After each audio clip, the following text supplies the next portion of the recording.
Salut tout le monde, j'espère que vous allez bien. Alors aujourd'hui on se retrouve pour une nouvelle vidéo et ça va être une vidéo astuces, conseils, top 10, voilà, comme vous voulez. Donc vous l'avez vu dans le titre et dans la miniature, aujourd'hui je vais vous donner 10 conseils pour ramollir votre pâte Fimo ou n'importe quelle autre marque de pâte polymère d'ailleurs. Donc voilà, pour ramollir votre pâte. Donc si jamais vous avez des pains de pâte polymère qui traînent dans vos placards ou dans vos tiroirs depuis quelques années maintenant, que c'est toujours sous l'ancien packaging, que vous n'arrivez plus du tout à l'utiliser, que la pâte ne fait que de s'effriter, vous n'arrivez pas à la ramollir et vous pensez la jeter à la poubelle, je vous arrête tout de suite. Vous allez pouvoir récupérer vos pâtes, même si elles datent de plus de 4-5 ans. Voilà, moi-même j'ai des pains de pâtes qui ont plus de 4-5 ans, qui sont vraiment durs comme du bois, et j'arrive à les récupérer. Donc comme ça on fait pas de gâchis, et on va pouvoir donner une seconde vie à notre pâte et enfin pouvoir l'utiliser. Du coup j'ai tout marqué sur un carnet, donc moi c'est un top 10 de conseils que j'ai fait ou que j'ai pu faire. Je vais vous expliquer tout ça dans la vidéo, je vais vous dire lequel je préfère, et après évidemment si vous avez d'autres astuces n'hésitez pas à les partager en barre de commentaires, je pense que ça pourrait servir à beaucoup de personnes.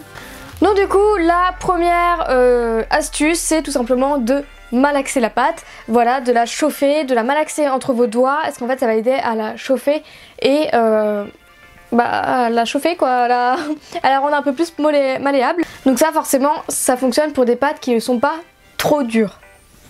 Mais attendez, la suite arrive. Le deuxième conseil c'est de mettre votre pâte sous un point de chaleur, par exemple sous une lampe de bureau, en général ça chauffe beaucoup, après ça dépend évidemment du modèle que vous avez. Vous pouvez mettre à proximité d'un radiateur ou même sur le radiateur, mais pas trop longtemps, parce que sinon ça peut la cuire si vous laissez trop longtemps, et là c'est mort, ça m'est déjà arrivé. Ou sinon par exemple dans un bain-marie. Alors peut-être qu'il y a des jeunes sur ma chaîne qui ne savent pas ce que c'est. En fait un bain-marie c'est par exemple vous mettez votre pâte dans une casserole ou dans un bol ou dans un verre, et en fait ce récipient là vous allez le mettre lui-même dans une casserole avec de l'eau, et en fait vous allez chauffer. Donc le fait de faire chauffer l'eau, ça va faire chauffer votre récipient et forcément faire chauffer ce qu'il y a dedans, et du coup ça va aussi ramollir votre pâte. Mais pareil, attention de ne pas laisser trop longtemps pour pas que ça cuise.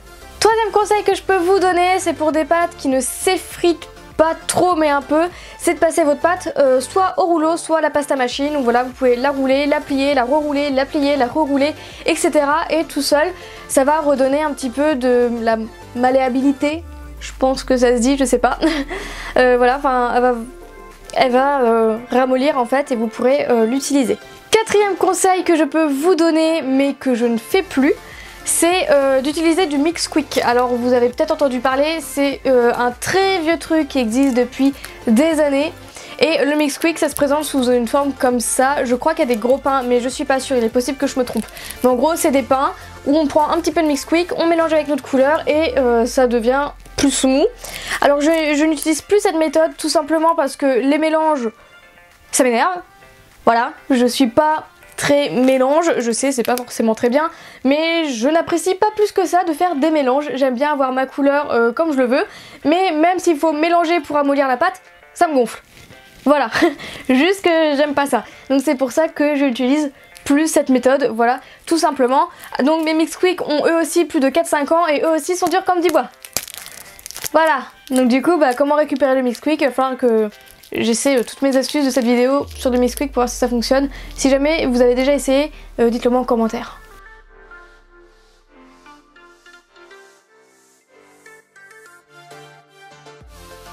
Après, conseil numéro 6 que je pourrais vous donner, c'est de rajouter un petit peu de crème hydratante dans votre pâte.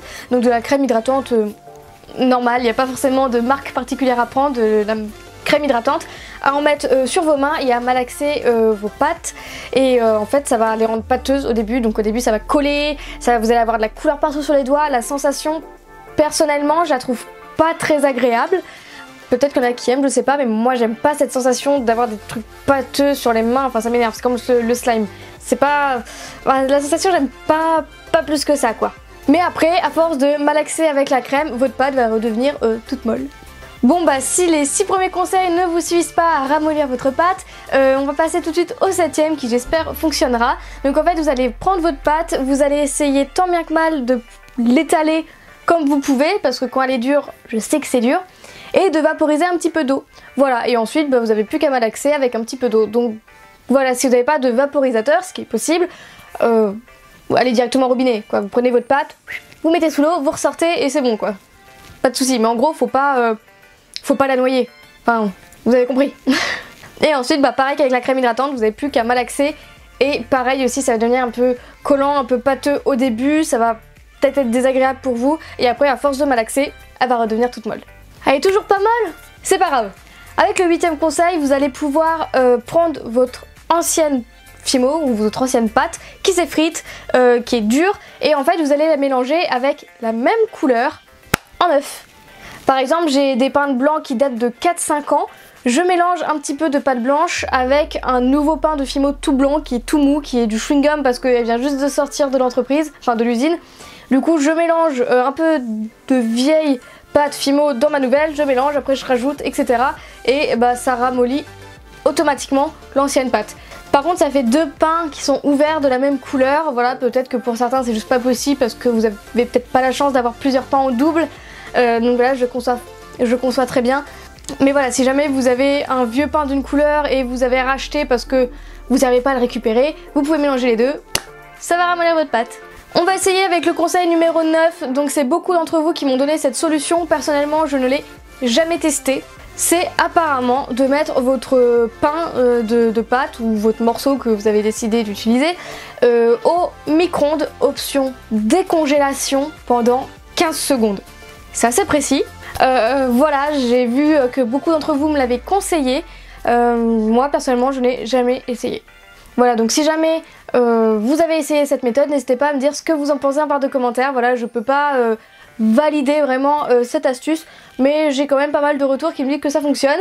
Du coup, peut-être que vous pouvez essayer. Du coup, je n'ai pas testé cette astuce du micro-ondes option décongélation parce que moi j'utilise mon 10e et dernier conseil que j'ai à donner pour cette vidéo.